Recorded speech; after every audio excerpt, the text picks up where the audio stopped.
Mine must be started. Could my friend do it? Yeah, sweet.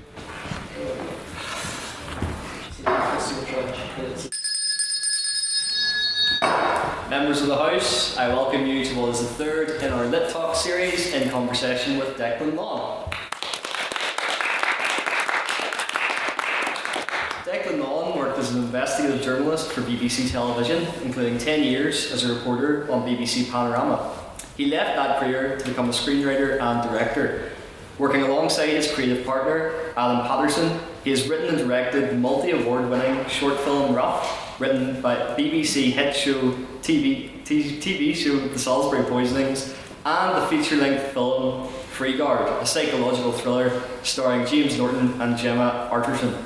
Lawn, alongside Patterson, also created and wrote Blue Lights, a BBC drama series that first aired in March 2023.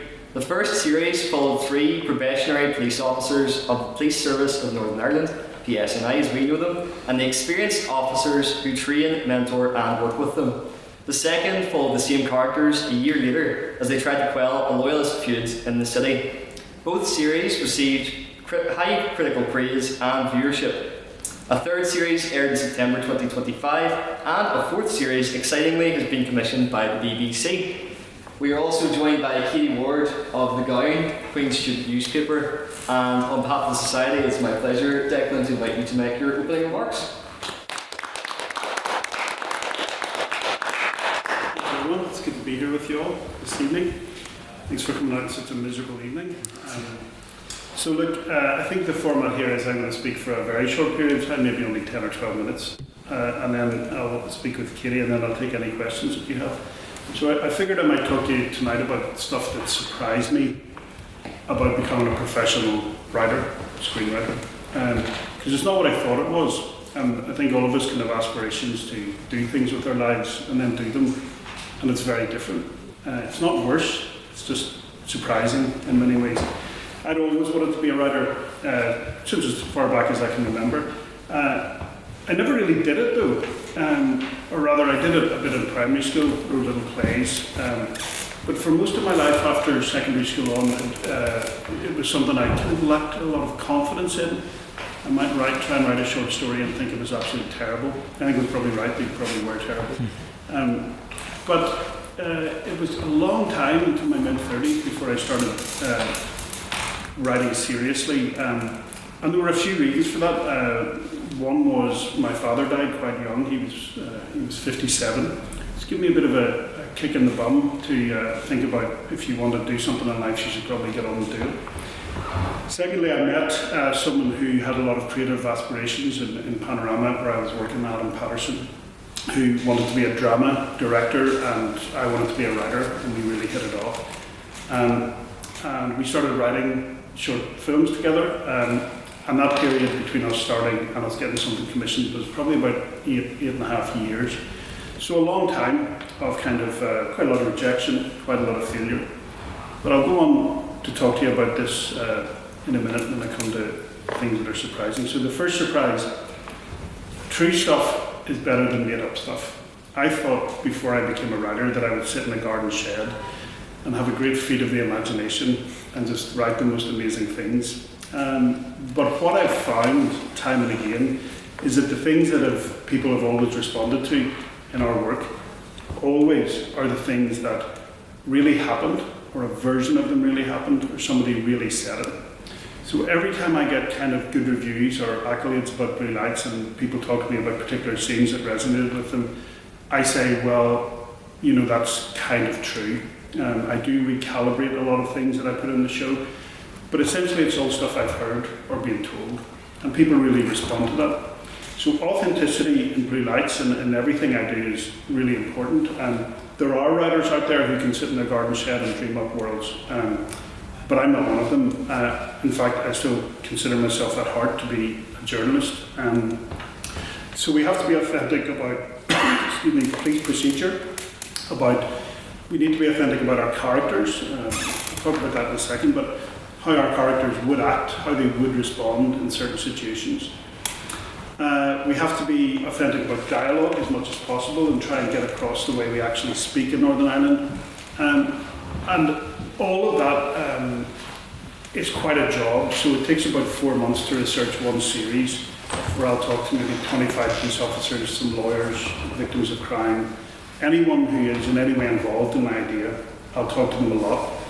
And before we start to write the scripts, we have a bunch of box files with transcripts of interviews that we've gone through, just exactly like when we were panorama journalists.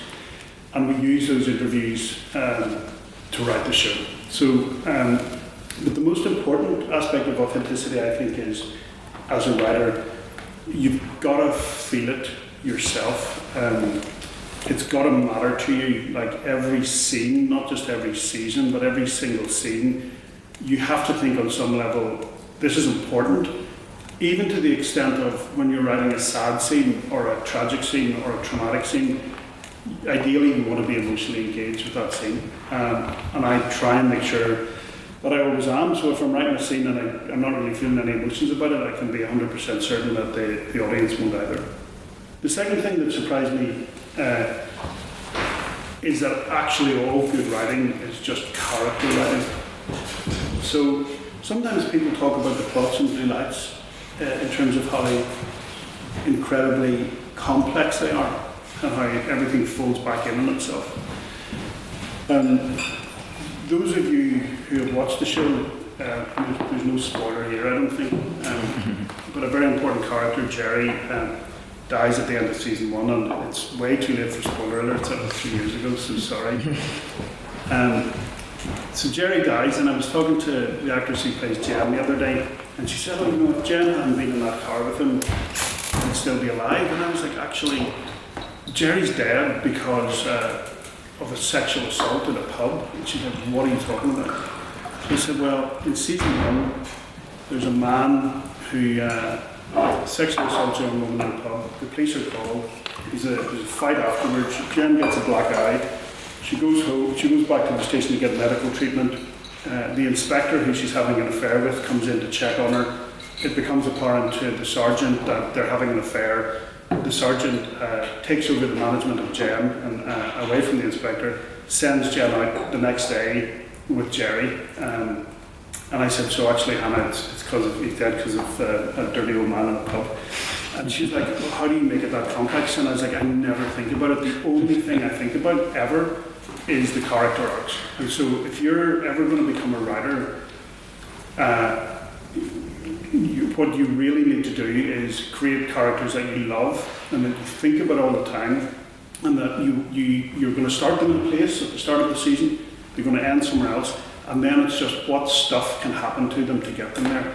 And if you write in that way in television, and I have to say, from what I can see, like not that much British television is written that way, but every time I'm in a writer's room and we start talking about what happens next, we are in trouble. We're in trouble.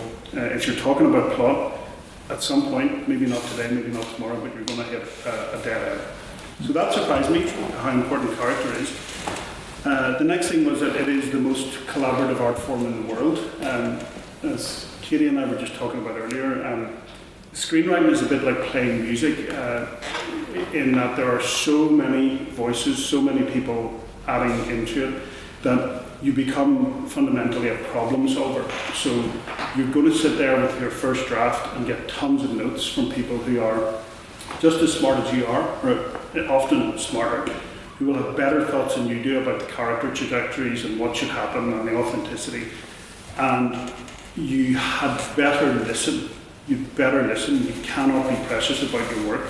So if I were to show you, I'm currently writing Blue Light Season 4, and if I were to show you the first draft of Episode 1 and the 22nd draft, there's almost no correlation between them. There's almost nothing that happens in the final draft. The characters have slightly different journeys, and that is because so many people, from actors to executive producers to BBC executives, were feeding into that process incrementally. So as a screenwriter, you can't be precious, you have to be a problem solver. People will say, we can't do that scene because we can't afford it, we have to think of a new one. Or they'll say, this entire episode, that actor's not available for that episode, and you've written a massive trajectory for them, and you go, okay, they have to come out, I have to think of something else. So it's extraordinarily collaborative. I honestly thought, even when I started screenwriting and was sending scripts to agents, I thought what happens is you write your script, You give it to producers and they go and make that script. And it's very far from the truth. The penultimate thing is you never really know what you're writing about. This goes for all writing: theatre, cinema, television, novels, poetry. It's only later, because humans have a subconscious, we write from that subconscious. I only realised this a couple of years ago. And the things that you're writing about in the moment turn out to be very different from, with a couple of years looking back, oh, actually that's what I was talking about. This is part of the reason why I don't believe that AI can ever take over creative screenwriting or novel writing, because it doesn't have a subconscious, and if it ever develops one, then we have much bigger problems than TV and film. And so writing comes from the subconscious. So I've realised Blue Lights is really about change, personal change, institutional change in the police, social change, which is something that's really interested me my whole life, because I was 25 in 2003. You can dampen down all of your gasps. I am that old. When I joined BBC Northern Ireland, and really all I saw was change in society. The society I grew up in here is just so fundamentally different to the one my daughters experience here. They're 19 and 18. So change, I was very interested in that, and I was also very interested in the idea of agency, and can we really change the world as individuals? Grace is the kind of epitome of that in the show. You know, I think these days we all go through our lives feeling that we're deluged with terrible news 24/7, and there's nothing we can do about any of it. Politics seems very distant, and we feel a lack of agency. And Blue Lights really is a kind of hopeful anathema to that, because so many times when a person makes a good decision in a moment, it's like a butterfly flapping its wings. By the end of the series, that little good decision has fundamentally changed everything.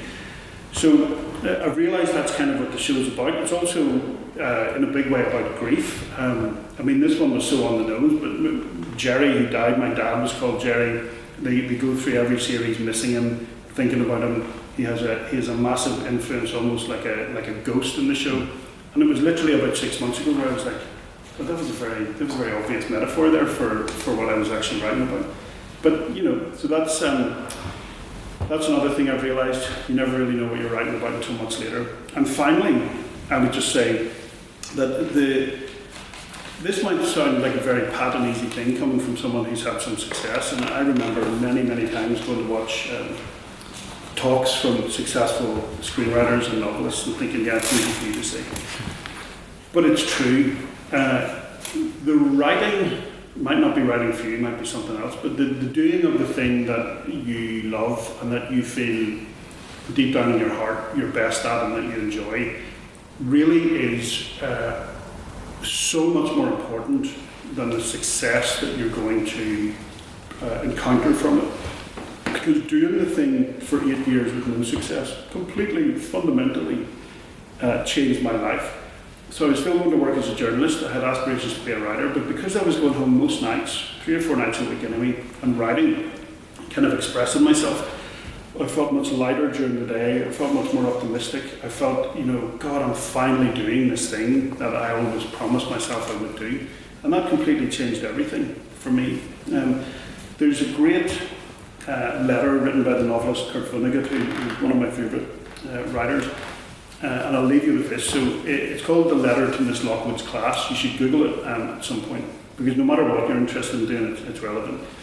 So there's a class in Ohio, junior high class, invites Kurt Vonnegut, who lives quite nearby, I think, to come and talk to them about writing.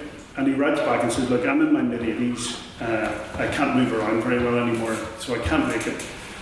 But I'm going to set you some homework. I'd like you all to go home tonight and write a poem of 12 lines in rhyming couplets. He said there's no tennis without a net, you need some structure. And spend hours on it and do your absolute best to write the best possible poem you can. And then when you're finished, tear it up and throw it in the bin and never show it to anybody, not even your parents. But what you will have experienced in the writing of it is that he says your soul will have grown and you will have, as he says, become. So I definitely find that with writing. I found that just doing it is so much more important than being successful at it. And I can absolutely guarantee that, 7 years after having had some success, if I wasn't, if I still had none, I would still be writing. It really is the most important thing.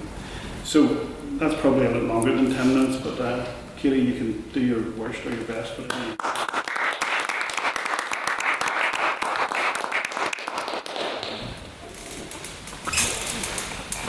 So obviously you have had this amazing success both in your journalistic career and your career as a screenwriter, but I would like to go back to the very beginning. You had quite a geographically varied upbringing, didn't you? yeah, well, to the extent that it all happened within the North of Ireland, Northern Ireland, like. But my mum and dad worked in the bank, so my dad and my mum met in Donegal, working in the Bank of Ireland, and then in 1974 they moved to Derry. I have never seen a list of people who moved to Derry in 1974, but a pretty courageous thing to do given what was happening at the time. I mean, the conflict in the city at that time was severe, and because they were in the bank and there were security issues, we actually lived over on the water side of the city in a small estate, and you could see the city, and you could also hear bombs going off. So we had a childminder, and I can remember it like on a frequent basis as a kid, hearing a big boom, and just thinking, God, I hope my mum and dad are okay, which is a very weird way to be brought up. But because they were from the south, all of their cultural and political references were southern, right? So they watched the RT news. If they ever talked politics, which wasn't much, it was about southern politics, Hawley Fitzgerald, that era. They had so I had no aunties, uncles, grandparents, cousins in the north, none whatsoever. So what was happening around me, I became super curious about it. And what was really clear to me was that all the kids at school kind of acted like they knew what was going on, right? They'd be given their version of events about X, Y, and Z, and names I'd never heard, and Martin McGuinness and this and that and Jerry Adams, and I'd be like, I have no idea what. And I think probably looking back, you only understand yourself in retrospect, but I think that made me want to become a journalist. So I would, from whenever I could read, I would be devouring the Derry Journal and the Irish News and any paper I could get my hand on, going like, and that curiosity kind of stayed with me. So then we moved to Little Valley for 5 years, then we moved to Ballymena for 7 years.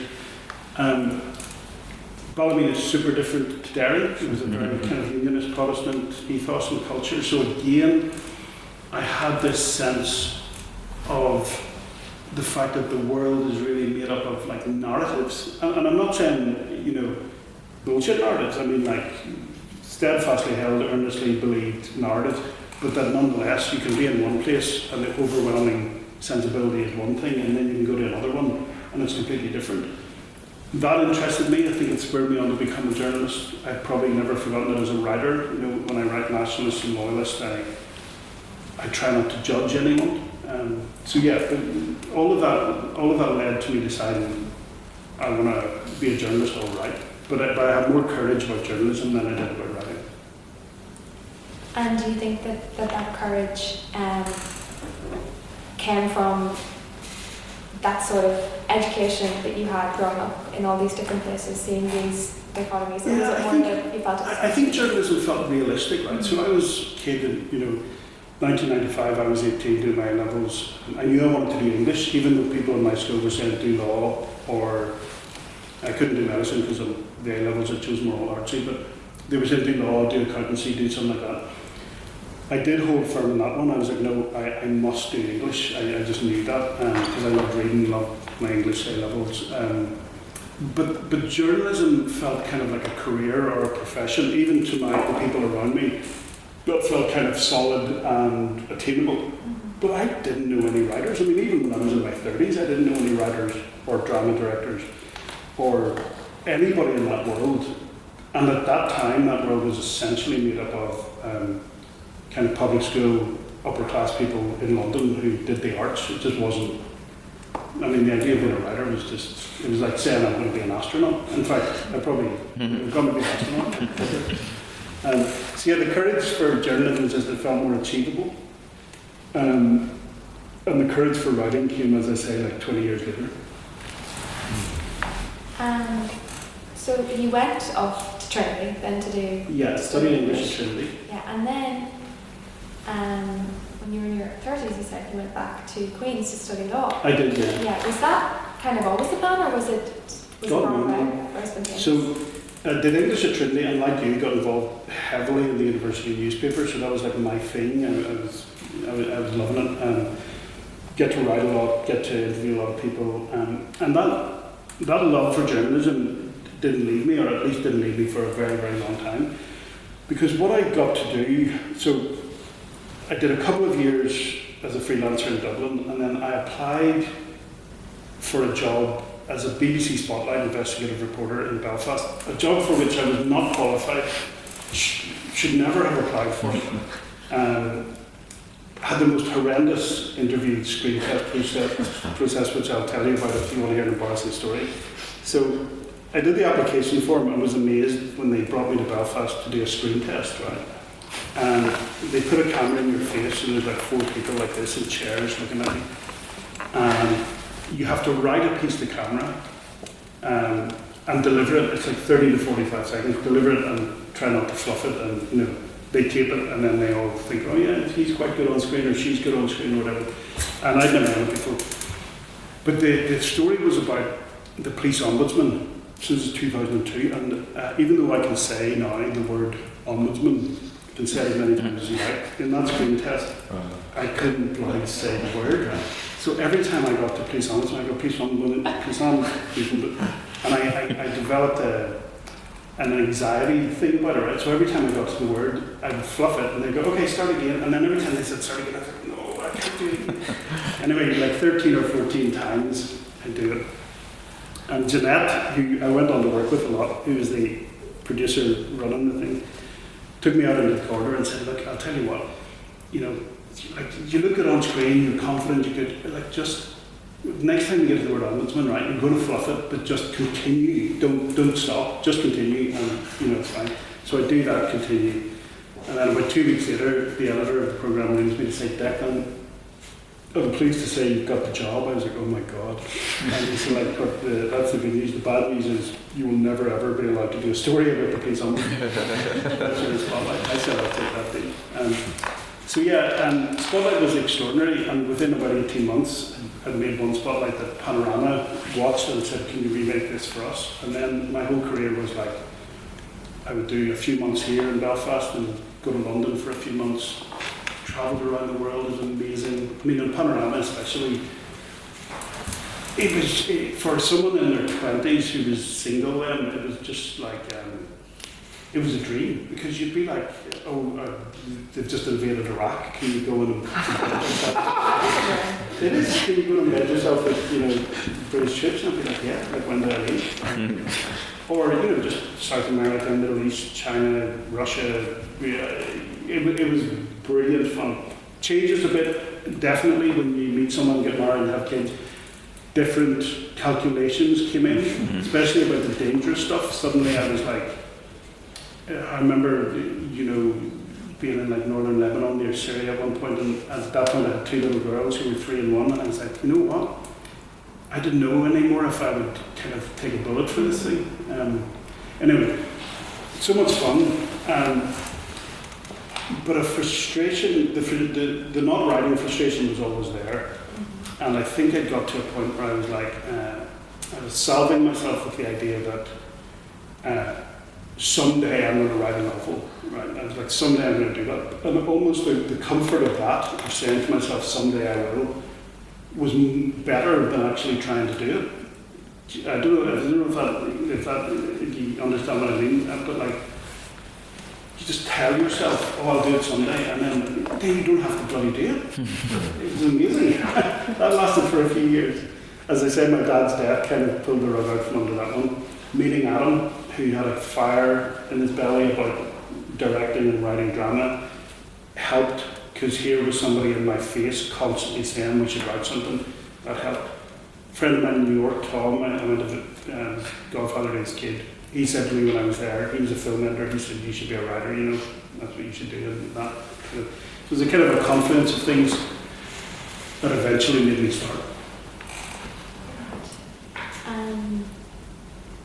So that background that you had then, mostly, this is my own curiosity as an English student, that background with your English degree and then the law degree. Yeah. Oh yeah, I forgot. How much do you feel that serviced you in your book learning in journalism and scripture? Well, I guess it's hard to say. I mean, I just loved English. I never wanted to do anything else. It was the best 4 years ever. You know, reading books, sometimes not reading books, and talking about them. So obviously it helps with writing. You know, you're reading all these books and learning about writing style and the best writers in the world. So obviously it must have helped with that. And then the journalism certainly helps in writing Blue Lights, because I think I'm quite good at going to talk to people and listen to them, even though right now all I'm doing is talking. Usually I'm listening. I did the law degree in my early 30s here for one main reason. So as an investigative journalist, you're always coming up against law, like defamation law, corporate law, financial law, all this stuff. And I felt in a lot of meetings, panorama meetings, I was on the back foot. I mean, we all were. Most people just take that on the chin, you don't actually study it. But I just kept thinking, no, you know what, I'd like to know what I'm talking about when I'm talking about this. Great, I loved it. It was great, but just at the end of the law degree, just at the tail end of it is when, and there was a little thing in my head, should I leave journalism and become a lawyer? There was a little voice, but just at the end of it, I mean, within the last 3 months, Adam and I got an agent in London, a writing agent, and so all of my focus kind of shifted on to writing.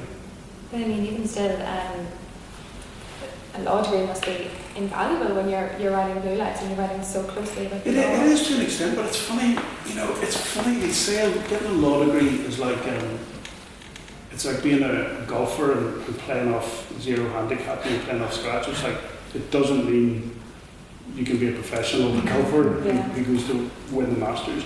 There's a whole other level after a 3 or 4 year law degree where, you know, you have to do the institute, or, you know, you professional train, and then you have 5 years of experience. So in a sense, like, it helps me to pretend that I know what I'm talking about, but not actually know what I'm talking about. It's close enough, I think. Yeah, I mean, it gets me through. Close enough. So then, during your time at Spotlight Panorama, you were with BBC for 16 years. 16 years. Yeah. So obviously you had sort of a wide range of activities, but on a sort of day-to-day basis, what did the average day for Declan Lawn look like at the BBC? Sounds like a cliche, but there wasn't one, because every documentary you're doing was on a different subject matter, so you would traditionally be in a different place, either in Ireland or abroad, so there was always that sense. And then you could be doing anything from the Lehman Brothers crash to covering a revolution or anything. So of all the jobs you could possibly do, that's the one with the least consistency, I think. But yeah, like I remember if you were in Belfast or in London, there'd always be a Tuesday morning meeting, you know, about where you just kind of talk through what's in the news and stories you like to cover and stuff. And I remember for the first couple of years that was very intimidating, because I felt like I was with people who knew a lot more about stuff than I did, but eventually you settle in, and then it's a weird thing in your career. New people join and younger people join, and you look around one day and you go, oh my God, I'm the old guy now. And that was a scary moment. But yeah, it's an incredibly varied career. And you just get to meet so many people, and I had a kind of moral takeaway after it all.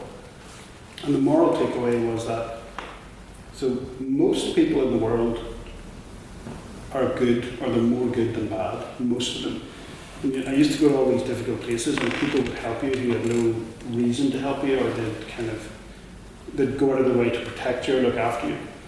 But that maybe the 3 to 5% of people who who are not good have a very disproportionate influence in the world. You know, they're the people who tend to rise to the top in corporations and government and business, because I think their lack of moral sense helps that. You know, they don't care about what happens to people. So that was my kind of takeaway, and I think that kind of is reflected in Blue Lights, in that even some of the criminals are victims of circumstance. You know, not necessarily the worst people ever, or at least they're more nuanced than that. But yeah, that was my takeaway, that most people are pretty good. Because I was really quite curious about that in regards to what you were doing as a journalist, because I was looking at some of the panoramas you did, like the poverty trap, and I was thinking, I was wondering if it's sometimes overwhelmingly defeating, like you're like, oh God, it's all just terrible, or do you feel sort of it's uplifting in the sense that you're like, you feel as if you're making a difference with what you're doing? That's a really good question. I mean, it's elements of both. Like that one, the poverty trap, I think that was a panorama partly based in Liverpool, I think.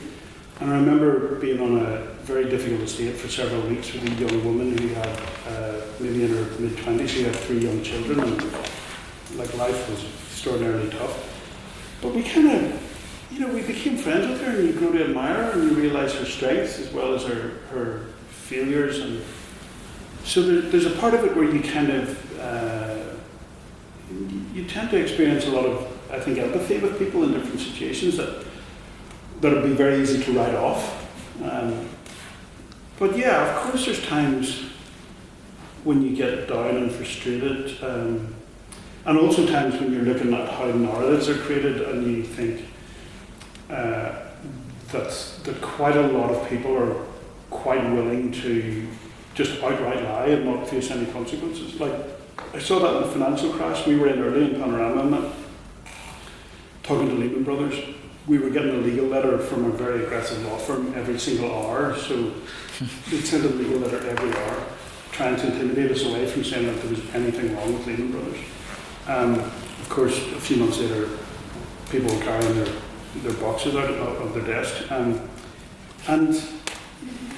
So there's a whole paid kind of infrastructure in London and other big cities to enable rich and powerful people to argue that black is white, and you know, you look out the window, it's raining, and they say, no, it's sunny.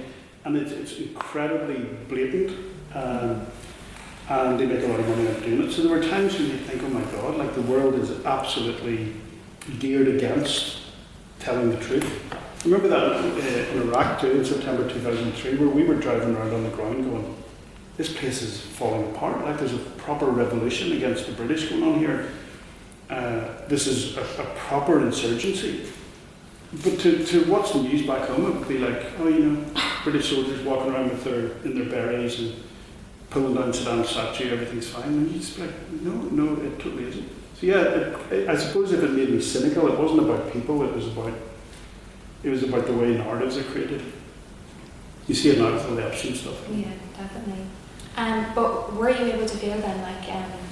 Was it making a difference, was your question? Yeah, that's a really interesting... I mean, okay, so... Yeah, that's very interesting for me to think about, because towards the end, I suppose I did wonder that. Mm-hmm. I did.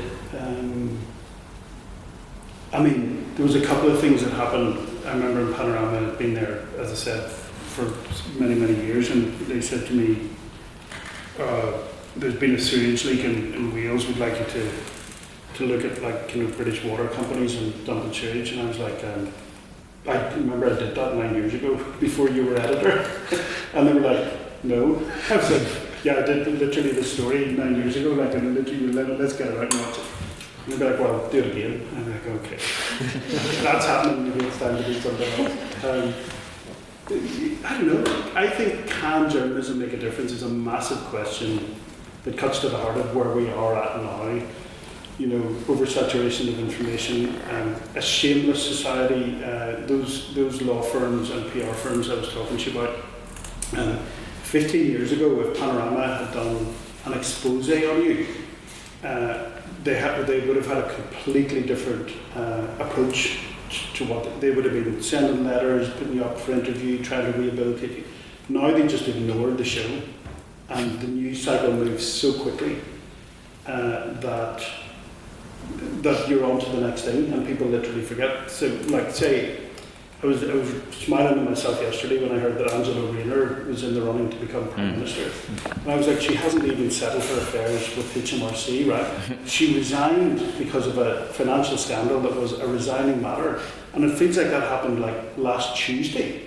And now we're in a situation where I don't think it's going to happen. I think we're still just about clinging on, where people are talking about her as Prime Minister as if that doesn't matter. And that is a particular facet of our news cycle in society at the moment.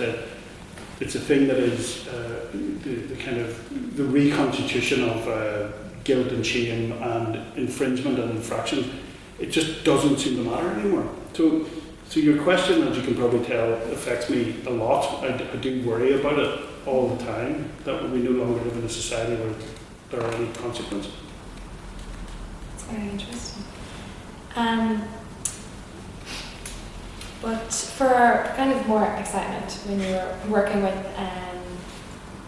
Panorama Spotlight, you were talking about being in Iraq, even there was a panorama you did where you were infiltrating criminal gangs for the car insurance swindle. Oh yeah. God, you really have done this. Even I don't remember all of this. And it's all on the internet. Oh my God. Were there any... I need to get one of those PR companies to work. No, it's great view and it's very amazing. But were there any times where you kind of thought, because you're putting yourself in very compromising situations and all of this, were there any times where you thought, oh God, like I've really put a target on my back here, like I might be in trouble? Yeah, there was a couple of times. There was one time I got a very serious death threat that I can't even now. I can't talk about it, unfortunately. But that was scary. Like a proper threat, my family under threat, security with me, in a kind of Salman Rushdie type way for a few months.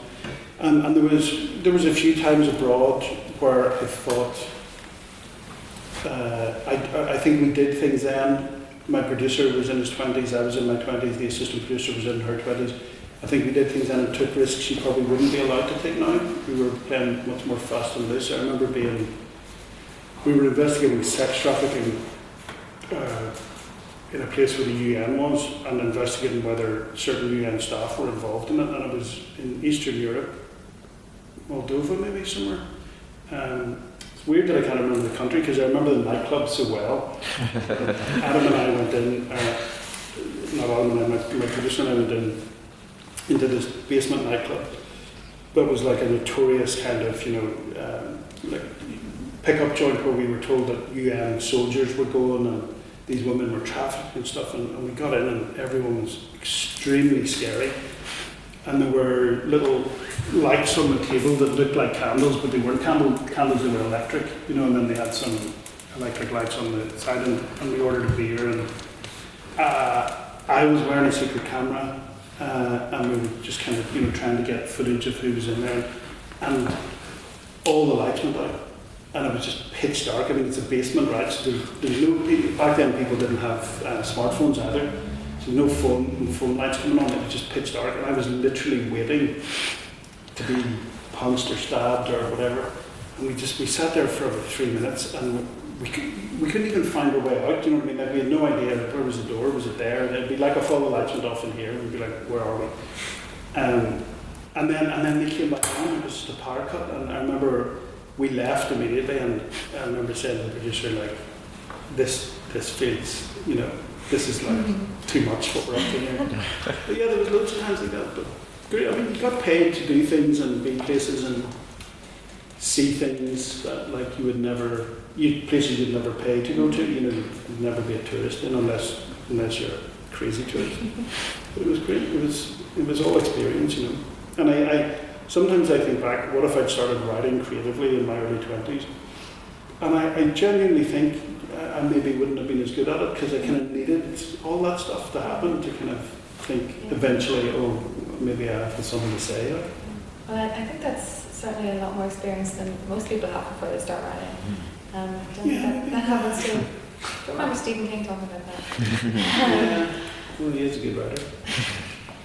But has he ever been? He does have a lot more money than me, actually. Started earlier. Has he ever been in the basement in a blackout? No. No, I wouldn't want to guess. Or were there any times then, sort of on the other side of that, where you thought, oh my god, I got something, like I really uncovered something here? Yeah, there were a few, I did a spotlight about trafficking of illegal workers into Northern Ireland, people who didn't have the right to work, but when they got here, the whole thing was a scam. You know, they'd be told, we've got jobs for you, it's well paid, we've got nice accommodation, and they get here, be living in a rusty, leaky caravan. They'd get paid maybe £1 an hour, maybe if they were lucky, they'd have their passport taken off them. So that felt, when that came out, it had quite a big, there was quite a big consequence of that, and the police were involved, and that felt like, sometimes when you're a journalist, you always wonder about the other side too, is like, have I hurt these people by exposing this? But ultimately you have to think, no, I mean, they were also like super miserable, that this was not the life they'd been promised. So, that, as I said, the financial crash thing, where we kind of, I think Panorama about a year before the subprime crisis, we did a show about subprime mortgages, which I'm proud of. Had everybody lie to our face, telling us there was nothing to worry about. That was good fun. So yeah, there's a few that I look back on. We did quite a fun one, but it was serious for the BBC, but about all the BBC competitions that have been rigged, BBC, ITV, and Channel 4, like on the breakfast shows and stuff. So people would be so this seemed quite light-hearted, but there was a massive furore about it, like massive. So yeah, we just started digging into TV competitions, and if you ring in and you spend like £2 ringing in, do you actually have a chance of winning? And we found out that loads of people, there wasn't even I always wondered that. Yeah. There's no way.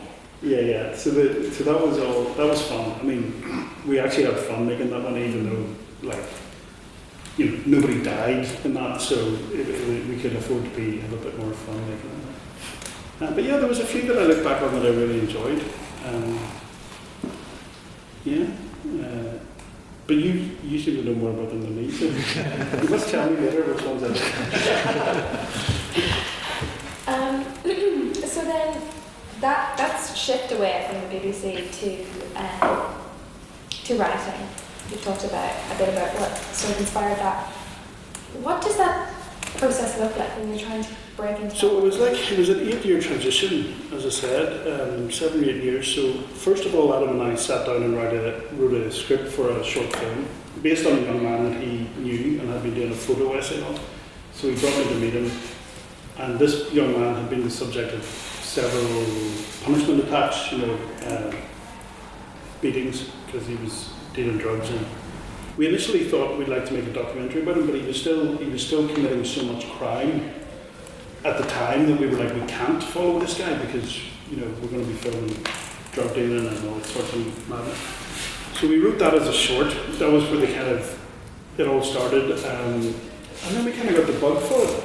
And we started thinking about other things we could write, and we started writing. So we would meet together in Adam's flat on certain, maybe a couple of nights a week, and plot out ideas. I would usually go off and write the script because I'm more into that. He's more into directing and visual stuff. But yeah, and that went on for a very long time, and we had all these scripts that we'd written, and we were getting, I think, incrementally better. The first one was not good, and then you'd keep going, get a bit better, read some books, go to screenwriting courses, and then eventually, the industry has so many ups and downs, but eventually we got an agent through various nefarious means where we had to tell a couple of lies. I'll tell you the lies we told. So Adam and I had a script that we were finally happy with, and there was a guy, a great writer-director, who's a friend of mine now, called Peter Kosminski, who's done a lot of groups like Wolf Hall and State. The Undeclared War, lots of great shows. And he was the only person I knew in the world of drama, and I knew him 5 years previously. He had asked if there was a journalist in Northern Ireland who could help him research a drama project, and because I had this desire to, at some point, write drama or write something, I jumped at that. I worked with Peter for about 6 months, went to meet a few people, transcribed the interviews, sent them to him, but the project never got made, and Peter and I went our separate ways. And 5 years later, when we got the script, Adam says to me, who are we going to send it to? We don't have an agent, we don't have anything. So I said, I worked with this guy 5 years ago, and I've still got his email address, this guy Peter Kaczynski, so we Googled him, he was like, let's send it to him. Adam was saying, let's send it to him. I was like, there's too much. But I sent it to Peter, and Peter got back to say, Declan, I remember you well, thanks so much for sending this. Unfortunately, I'm in the middle of production, and I get sent quite a lot of scripts on. I kind of have a rule, I can't do it. I just can't read all the scripts that come in. I have to have the same rule for everyone. He said, but maybe send it to my agent, Anthony, at United Agents, Anthony Jones. Maybe send it to him. He might read it someday. So Adam and I lied and sent it to Anthony with a covering letter, a hard copy to Anthony, hoping that Peter wouldn't speak to him, saying, Dear Anthony, Peter thinks you really need to read our script. And Anthony didn't ring Peter, he just read it, and he liked it, right? And then he rang Peter, and Peter was obviously probably going, that's not what I said. But then he said it to Peter, who did read it, because Anthony liked it. And then Peter rang to say, this is really good, and we produced that with Peter for 2 or 3 years, and developed it with Peter for 2 or 3 years. Again, that never went anywhere. I mean, I can give you such a long list of stuff that we did that never got greenlit. But yeah, you always have to use a bit of hustle and a bit of chicanery now and again to get through the door. But that's what got us an agent. Anthony, he didn't become an agent, but another agent from United, so that helped. So yeah, I've slightly lost my train of thought, but there was a lot. Those were very fun years. We were making slow incremental progress. But as I said in my talk, the fact that I was just writing was that changed everything. Suddenly I felt like I'm kind of doing a thing, making something. It was totally changed my outlook on the world. And then how did Blue Lights come about then? So Blue Lights, so there was a little train of events where Adam and I, at a certain point after you become an agent, you get an agent. Soon, at some point after that, if you're lucky, you get to be a writer's room writer. So shows are being made. They'll bring you into the room. You help develop the story, and if you're good and if they really like you, you get a script. They give you a script. And so Adam and I was working as a journalist still. I transferred back to Belfast at this time, just because of the kids. And so I was in Belfast working in radio. And we got a call from our agent to say they want you guys to work on a show called McMafia 2. McMafia 1 had been a big hit, big success, and they wanted you to come into the writer's room. So Adam and I were dancing around, cracking up the champagne, going, we've done it, we've made it. This is it, we're going to write, we're going to be writers in McMafia 2. And I remember I went into work and resigned, resigned, said I'm going to be a writer. And I remember my boss looking at me going, are you out of your mind? You're presenting Good Morning Ulster, are you nuts? And I was like, no, I've got an opportunity, it's all right. So we go and do McMafia 2 over the summer, right? Leave work. It was slightly different for Adam because he was freelance, so he just stopped taking jobs. But I left my staff job. What an idiot. And in September, I got a call. I was out walking the dog. I was waiting on them to get back to me about a script, and they said, Declan, really bad news. Some funding has collapsed and the show's not going to happen. And I was like, oh my God. This one opportunity, we had nothing else on the horizon, went away. And I was like, that was a real low point, maybe my lowest professional point in my life. I had about 7 weeks of walking around going, this close to ringing the BBC back.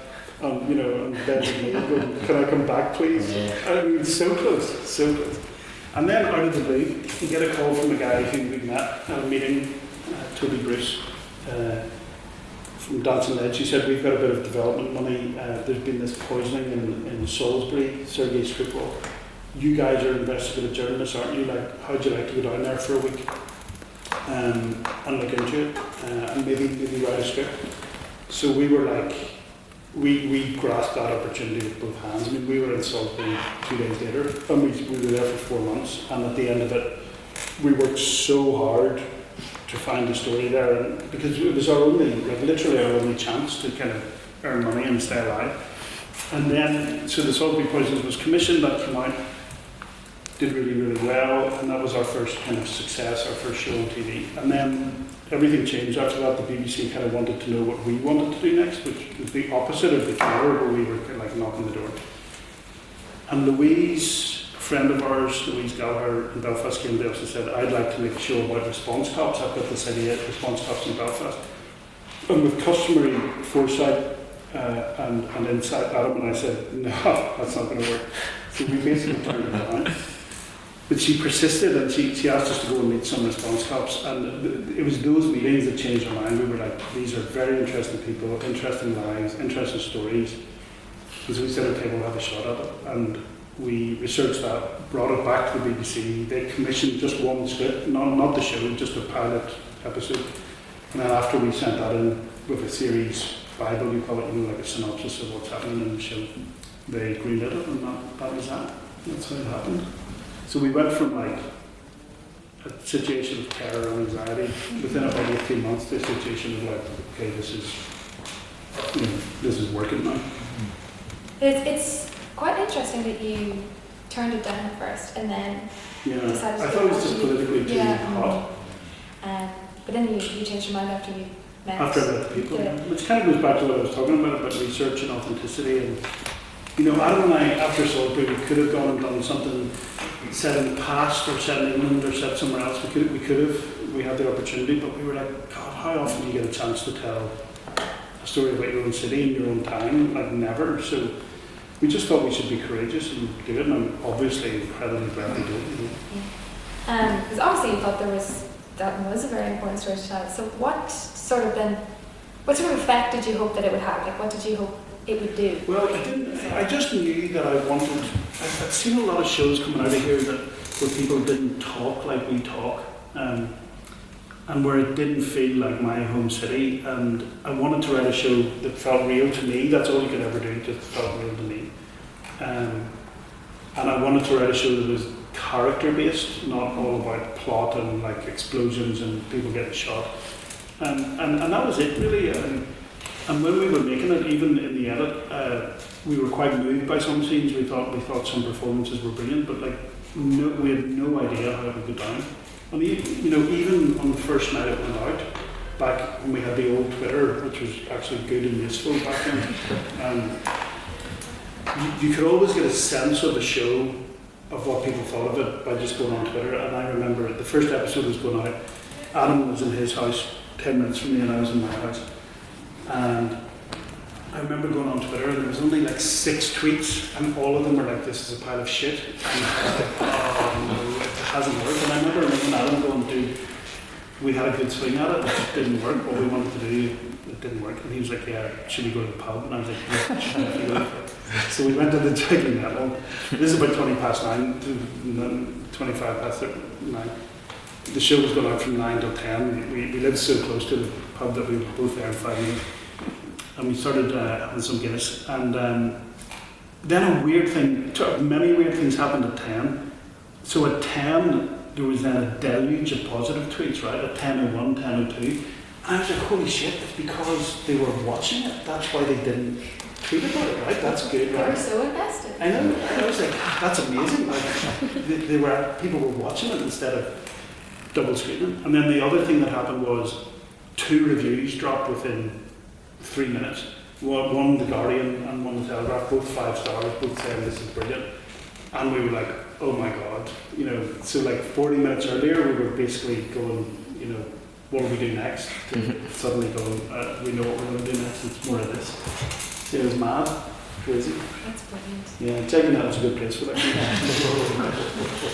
And every year since, on the day the first episode was out, we go there at 9:25, 9:30 p.m. and have a pint. We're superstitious. Yeah. And is it the same sort of nerves every time, or have you gotten more confident? More confident in the writing, but the same nerves when it's going out. Absolutely the same. You know, what are people going to think? That hasn't changed a bit. But in writing it, you get more confident because you're like, I know what I like. I know what the actors are like. And so. Yeah. And then when you are writing it, you're not writing for yourself. You are writing it with Adam. So what does that look like when you're writing a show with somebody else? So we storyline it together using post-it notes on walls and character arcs, research it together.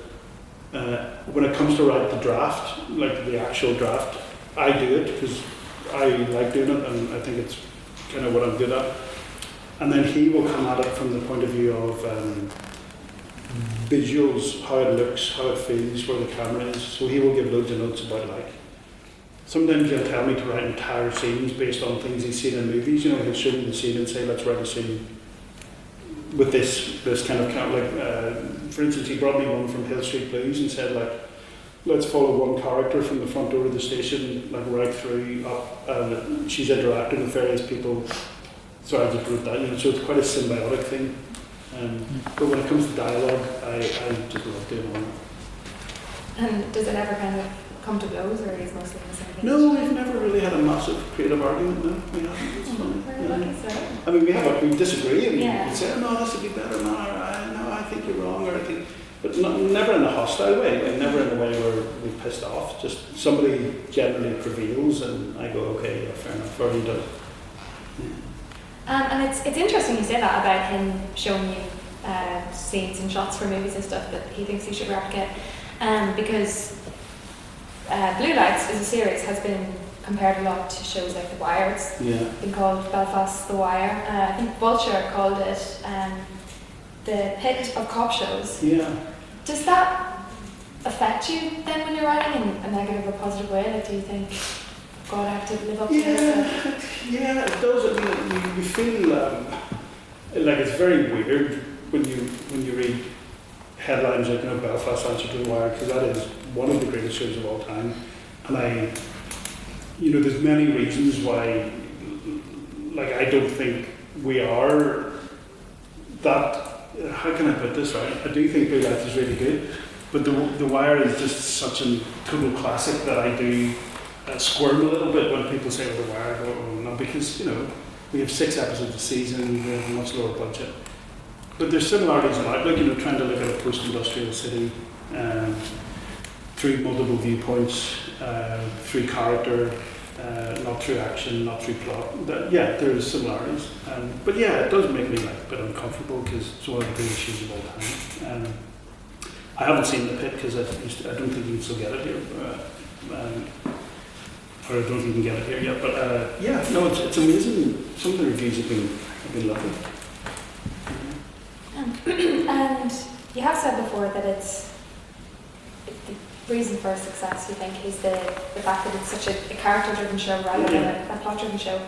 And actor-driven. Because the chemistry between the characters is just fantastic. Like the romantic relationships, the working relationships. Yeah. Was that chemistry something that was important to you, that you were looking at for why you were casting the show? We didn't do a chemistry test for Stevie and Grace. The first time they met each other was, you know, in prep when they were getting their costumes. But the chemistry is great. But the season 1 director, Gilles Barnier, was brilliant at casting. He was superb at that. And then I actually did quite a lot of rewriting of those first scripts based on the actors that we cast. You know, so Stevie was initially supposed to be a big, brash, macho, tough, athletic guy with no emotional intelligence whatsoever. And it was more of a classic, you know, dynamic between those two. You know, she had emotional intelligence, he had none, so get a bit of comedy out of it. But then Marty McCann came in to audition and he played it really low and kind of hurt and kind of thoughtful. And Gilles, the French director, called me in to watch the tape and he was like, I won't try to do his accent. Nobody wants to hear me trying to do a French accent, but he was like, Declan, look at this. Like, this is a totally different Stevie. Like, this guy's like been hurt and he's really quiet and he's really like, he's sad. And I was like, oh my God, you're right. And he was like, I think this is better Stevie, Declan. And I was like, oh shit, that means I have to like, rewrite Stevie. But he was right, it was better. And we came up with the whole storyline based on that Stevie had lost his wife and he was grieving and he'd never moved on, and it took Grace to unlock him. That all came after the audition, and we just rewrote it all according to Marty's performance. We do that quite a lot, where the actors change the character a lot. That's brilliant. And are you quite involved with the casting process then? Is that something that... Yeah, I mean, one of like 6 people would be across it, But even in, I think it's season 3, when Annie says that she's found her club mates, the people that will carry her coffin. You really get that from the show. You really feel like this is a group of people who truly do love each other. And do you find that sort of... Well, that comes from, I said about the research, so the police let us go out with them in the back of cars on calls, for a night shift and stuff. And the thing that really sings through to me is there's very much a them against the world. There's a big solidarity thing, which does, in my experience, transcend any kind of Catholic Protestant or race or nationality thing. I met Polish officers and black officers, Catholic Protestant. The thing that I overwhelmingly took away from actually being with them was their sense of themselves as a kind of gang against the world. And I wanted to reflect that in season 3, and try and reflect it every season. But yeah, I mean, those ride-alongs are very instructive. You soak up the atmosphere, the way they talk, the anxiety. I've just had so many funny things happen. Like I was with a couple of cops who were youngish, like 24, 25. They were fit guys, but they were kind of, like runner fit. They were kind of very slim and thin, and we got called to this nightclub where a guy had been ejected for not quite fighting but being aggressive. And he was outside shouting at the bouncers, and he was massive. He was like 6'4", bodybuilder, like huge. And my 2 guys get out of the car, and I get out of the car and literally walk 6 meters. Good luck, fellas. And one of the guys goes up to him and says, just listen to me for a minute. Listen, look, I just called backup, and there's like 4 cars are going to be here in like 90 seconds, 2 minutes, and it's going to be a horrible fight. You're probably going to beat the shit out of a few of us, but like eventually we'll get you wrestled to the ground, and we'll put you in the back of a van, and you'll spend the night in custody. And you wake up there tomorrow, and you'll be like, "What have I done?" He's like, "So there's literally a taxi sitting there," and he's like, "This is a big choice in your life right now. You're going to feel a lot better tomorrow if you get in the taxi and go home." And suddenly, something about the way that he said it, which was quite gentle and collegiate and thoughtful, the guy, all of the bristling energy kind of went out of him, and he was just like, oh. And he got in the taxi. And I was like, how long would it have taken backup? And he was like, there is no backup. I made it up, right? I said, well, what would you have done if he called you on it? He said, I don't know. We would have had to think of something else. So they're on the edge all the time. It's just, going out with them is so much fun. I remember for season 1 when I did it, before the show got out, so nobody's ever heard of the show. A woman had been knocked down in the city centre like midnight, and 3 young men had called the police, and they were there, and I jumped out of the back of the car, and at that point I still played hurling for St. Bridget's, and there were 3 of my hurling boys. Jackie, I didn't know you were a peeler. I was like, I'm not a peeler, and they're like, don't bullshit us, you just got out of the back of a police car and ran over here with the police. And I was like, no, it will become clear, lads, that why I'm here in about 6 months. And That's fantastic. Obviously you have, even from your career with the BBC, and all this clearly extensive research you've done, a lot of real life experience to fill up the script. But how do you decide what of the realness remains and what has to get dramatised? Okay, look, that's our central creative dilemma, drama versus authenticity. So when cops watch Blue Lights, they often say the same thing, which is, it's as close as you'll get to the real thing, but it's not the real thing, because the stuff that happens to that small section, we usually do it so that every series takes place a year after the previous series, right? And you join them for a week to 10 days. So everybody has changed a year's worth in the interim. But in that week for 10 days, like all sorts of mad stuff happens, you know, like dissident attacks and shootings and fires. And so obviously in real life, you have much, you know, those things happen, but they're much more spaced out. And then also just, you know, sometimes police will call you on tiny procedural things going on. No, they wouldn't allow her to go to that if she'd already been to this. So for the sake of drama, at times you have to just override the police advisor and say, I'm sorry, but like, you know, I need to bend the rules here. So yeah, but drama versus authenticity is kind of everything. And what we want to avoid is having some kind of dynamic where you're constantly trying to up the ante from last season in terms of, you know, shootouts or murders or explosions. Because if you go down that route, you end up with a thing that just nobody believes. You know, so you need action, you need drama, but you can't go too far down the line of, you know, a mad gunman runs into the police station and starts shooting people, because that's not real. Like everything that happens in Blue Lights has happened. So every incident or a version of it has happened, like literally everything. So that's our rule of thumb, is that, has that happened before? Yeah. Has a police officer found a bomb under the car? Yeah, that happened 6 months ago. You know, have the HMSU had to intercept the car? Yeah, that happened in 2 years. You know, so all of that, it has to be happened. And have you ever taken something that you've seen or experienced firsthand and just like copy and pasted it? Or is it all fictionalized to some extent? So I try and recalibrate it as much as I can, because I don't ever want someone watching the show and going, that's me. But there have been a couple of occasions where in journalism, people told me stories and made speeches to me that I have almost verbatim put in the show, yeah. And I keep waiting for a knock on the door from them going, can I have my 10%? I'd happily give them 10%. But yeah, there's a lot of real life stuff in it that... Sorry, I'm just conscious of time, folks. Could we have one question more, and then maybe open up to the audience if that's Sure. Well, I want to ask you about the BAFTA. Congratulations on the BAFTA. That's huge. And that was for a season 2 best drama series. What was that like, and how was that? It was very odd. I mean, you know, I didn't think, none of us thought we would win. I think we thought Wolf Hall would win.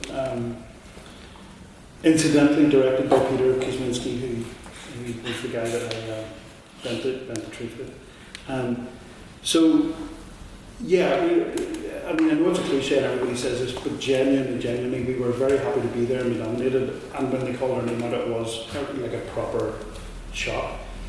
And, you know, yeah, it's never really worn off. It's kind of feels, there's still often 2 or 3 times a week I look at it and go, I can't believe that happened.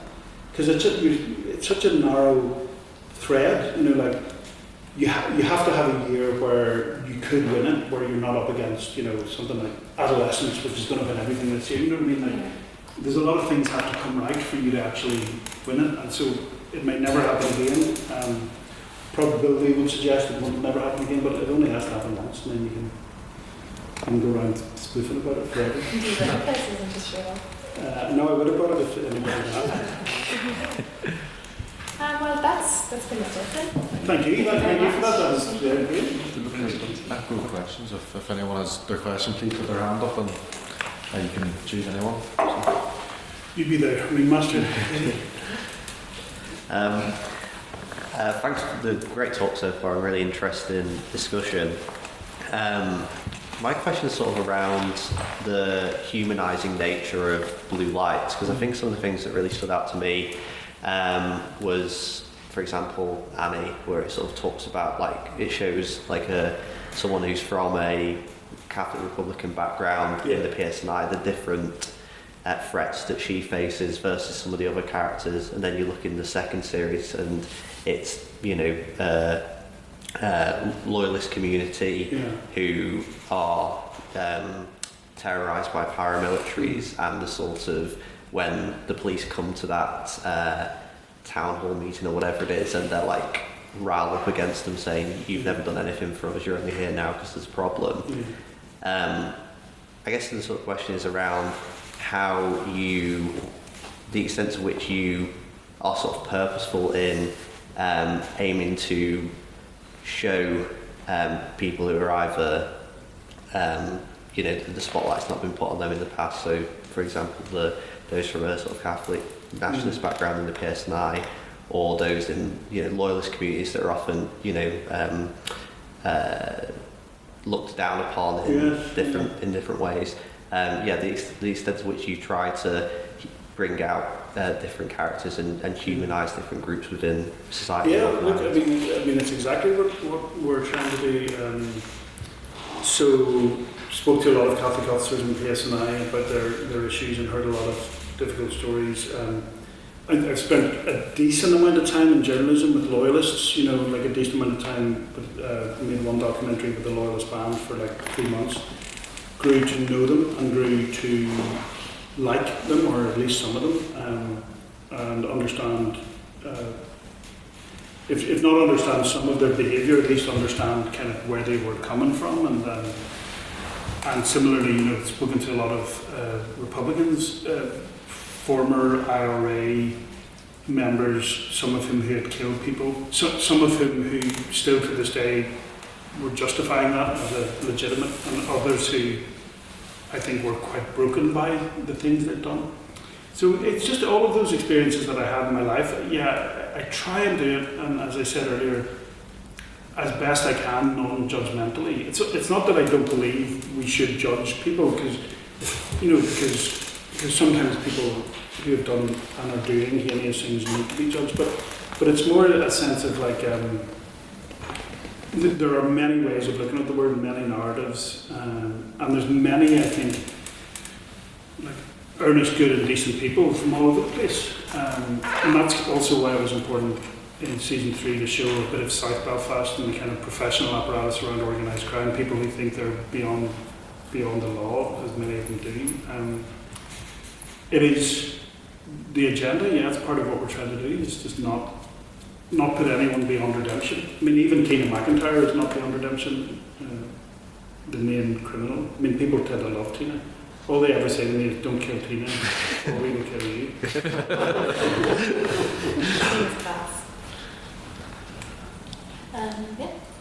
Is there anything that might have surprised you about the precautions that police take in their daily lives, or anything on duty that you might not have expected about the job? I think we're probably all familiar with the off-duty stuff, the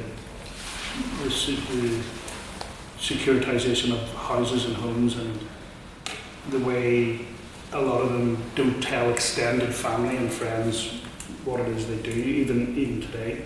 And things are improving, but I think on duty when I was with them, for me it always depended, their mood always depended on physically where they were.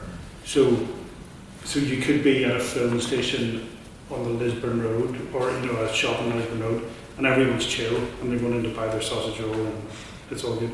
But you'd be in certain areas of Belfast and there would be a real, you just feel their tension rising, and especially if they were in a car on their own. I still think, it's obviously still not what you'd call a normal police force. If it seems the police everywhere is getting less and less normal, but it's still very much a sense of in certain stations, in certain districts, that every time you drive out of the gates, you're slightly taking a little intake of breath, going, okay, who's behind us, who's in front of us, which is, in 2026, it's quite remarkable, really. Since you started formulating blue lights and all got past all the stuff with age and stuff, what would you say has been your biggest obstacle in the creation and the forming of your very successful show? Which I haven't watched, but definitely will be watching after. Biggest obstacle, so we have a lot of characters to serve, a lot of good actors. So I was saying to Katie earlier, I've got writing to do tonight when I get home, and one of my biggest challenges is because we've got so many good characters inside and outside the police, all played by good actors. I want to give them all enough to do. So one of my biggest writing challenges is the script is good, but I haven't heard anything from this character's not in it. You know, that's it's quite a delicate juggling, balancing act. So that's probably the biggest creative obstacle, is just making sure they all have something to do. But in production, like every day is a kind of obstacle. You know, if you're filming outside and the weather's really bad, you're constantly thinking, is there a scene we could film inside? And it's just every day is kind of a battle against circumstance. You might have an actor who calls in sick. Doesn't happen very often, but does happen. But you just have to be really, like I was saying, not precious and willing to innovate quickly. So in season 1 of the show, which you're about to watch, there's a character called Happy Kelly, and we find him, he's locked himself onto a Belfast tour bus, and he's on the top deck and he's urinating off the side, and he's just acting a maggot, right? He actually wants to be arrested. And that scene, about 24 hours before, that scene was supposed to be, he's up in the waterworks in North Belfast, and he steals a little rowing boat, and he paddles it out into the middle of the lake, and he pees off the side, and the police have to wade into the water waist deep and pull the boat out as he's trying to pee off it, right? So I'd written this scene, I was really attached to it, I loved it. And then Jane came to me and said, Declan, they've tested the water in the lake and it's not safe for anyone to get in. We can't get it insured. So we need a different place to find Happy that's also very funny and very, you know, that works as well as the boat. And I was like, how long have we got to write the scene? And he was like, about 2 hours. And I was like, oh my God. But I had just, one of the last things I did in the BBC was actually a factual drama series called Bus Wars about Belfast tour buses and how they all hate each other and fight each other. And so that just popped into my head, and I was like, right, let's have them on a tour bus. But yeah, so I would say there's no one big obstacle, but it's just practically every week is like, we can't do this, or we can't get this song, or this doesn't work. So yeah, probably that. I've seen every episode. I'm a total fan of your series. Thank you. I speak as a former English teacher from the South, so there's background. Did you feel that in the last series that you were pushing the boat out on matters of religion? I was quite taken by two particular scenes. The scene of showing or relaying in the PSNI station the funeral that Annie couldn't attend. Yes. And I thought to myself, wow, that was a brave scene to put into a series on Northern Ireland, you know, religion of all things. And I felt, was that something that you had vaguely heard of, might have happened at some stage? But even more, touched even more by the scene where the police officer, lady, I don't remember her name, is attending the scene of an accident where the young man dies, and she's recounting the event to another officer afterwards. And the language of her story is very moving, and I felt, you know, you were positively inspired in that particular scene, because I've never, you know, seen or heard anybody describe, you would never find it in any other police series on BBC, to describe a death with the kind of language that you used. So it was really a mark of your top-class writing. Thank you. Well, yeah, so religion is definitely a theme, and particularly in season 3. And in fact, you could argue that Grace, who's not called Grace by accident, is a person trying to do good in a fallen world. There's loads of religious scenes in the show. There's a bit in the car crash where Aisling takes the rosary beads and becomes suddenly quite religious. She uses the religion she grew up in as a kind of a way to process this. And then there's a conversation that Annie has with her priest where he says the world is basically faith versus sight. So that's all very much of interest to me. And some of that is drawn from real life. I spoke to some police officers who dealt with trauma who did become quite religious after it. I also, by the by, I've heard that it's not in the show yet, but a lot of officers who deal directly with child abuse, the worst things in the world, who have to watch tapes and videos, interestingly are quite religious people, which is, you know, does it give you a strength or an idea of good and evil that you're able to deal with this stuff? So yeah, religion's, I think, it's a big part of Northern Ireland, and it's a big part of life. I'm really interested in it, and it's definitely a theme. Which you're right to point within the whole show. Because for me, like all of the shows of religion, all of the basic tenets of religion, like, you know, sin and redemption, and like hell and salvation, and all of these amazing religious dichotomies that we all inculcate in ourselves just by osmosis, even if we're not religious, are so close to the themes of the cop show. You know, it's like these are the things that they're dealing with: goodies, baddies, good, evil. You know. Anyway, so yeah, you're right to notice that. Thank you. Yes. You said earlier about how you think it's more important to focus on character arcs than the plot. 100%. I could speak about that for a long time, but I won't. When thinking about the series overall, and obviously don't want to tell you any specifics or hard commitments, but do you think of it more in terms of you'll keep writing it as long as people are watching it and enjoying it because there's always more stories to tell with these characters and more characters to meet, or do you have a sense of where you're at in their arcs and, you know, there'll be X number of seasons and you're done? Well, so that's a great question, a really great question. So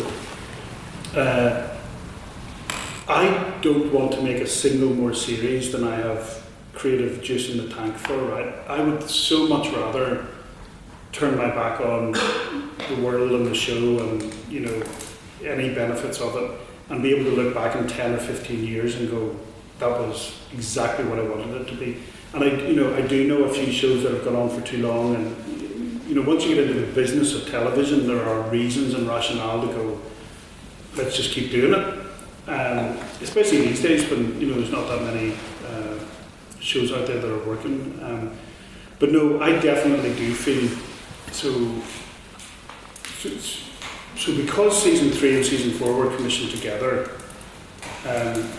there's a sense that season 4 follows on from 3, and also that quite a lot of those arcs are resolved by the end of 4 that I'm writing, finishing now. So I do have a decision on my hands, and so does Adam, about how long we keep going for. Because I never ever want to go into a series and go, oh, this is a trial to write now, or this is at some point, and I won't say exactly when, we're definitely going to say that's enough for us, that's enough. Now, it's an interesting thing though, let's say we stop doing it, could the show continue under a new showrunner with new ideas and invigorate it, or a spin-off, you know, you follow 2 characters, or you go to a different station, right? I think it probably could, but I really, really want to. All my favourite shows ended at a point where they were still great, and that's about as much as I'll say on it right now. Another quick one. Is there another screenwriter alive and working today that you would love to collaborate with on a future project? Oh, collaborate with? Oh, that's interesting. That's slightly different to who do it. Obviously, I like, you know, David Simon, and I like Vince Gilligan, and in films, my favourite director is, you know, Denis Villeneuve. The Arrival is my favourite film. Would you collaborate with him? I think that's a different question, because I think it rarely works where two writers who have done different things would come together and collaborate. Like Adam and I can do it because we've come up together. I admire them all, but if Denis Villeneuve wanted to produce a director's script of mine, I probably wouldn't say no. Thank you. And thank you all for coming. I appreciate it. Thank you.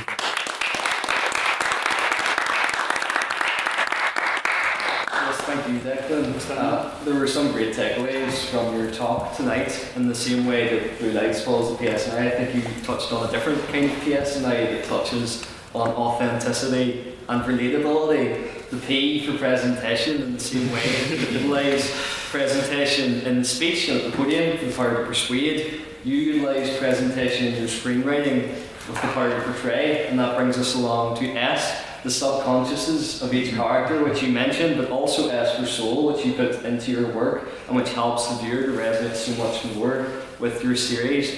Then those subconsciouses, which are influenced by the religious, the political, the historical and the cultural context of Northern Ireland, converge to create the narrative, which is incredibly strong and important. And finally, I for innovation, how you're going to present these things in order to relate to the audience and to show that authenticity, and for embodying all those characteristics and touching upon that for us tonight. It is my pleasure to present to you a pin badge on behalf of the Society. Appreciate it.